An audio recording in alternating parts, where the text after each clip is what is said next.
টানা 10 দিন বন্ধ থাকার পর অবশেষে সচল হচ্ছে মোবাইল ইন্টারনেট সেবা।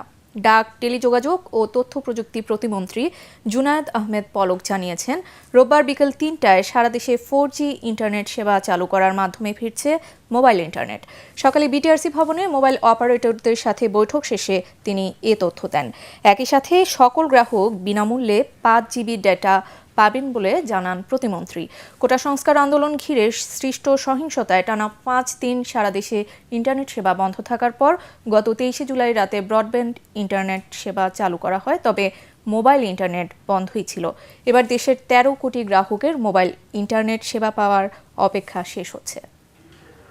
আমরা সিদ্ধান্ত গ্রহণ করেছি আমাদের বৈঠক শেষে যে আজকে বিকাল 3টার সময় আমরা আমাদের মোবাইল নেটওয়ার্কে 4G ইন্টারনেট কানেক্টিভিটি আমরা পুনঃস্থাপন করতে পারবো ইনশাল্লাহ, এবং বিকাল 3টার পর থেকে সারা দেশে মোবাইল নেটওয়ার্ক 4G পুনঃস্থাপন করা হবে ইনশাল্লাহ, এবং তার জন্য প্রযুক্তিগত সহায়তা আমরা সবসময় দেব।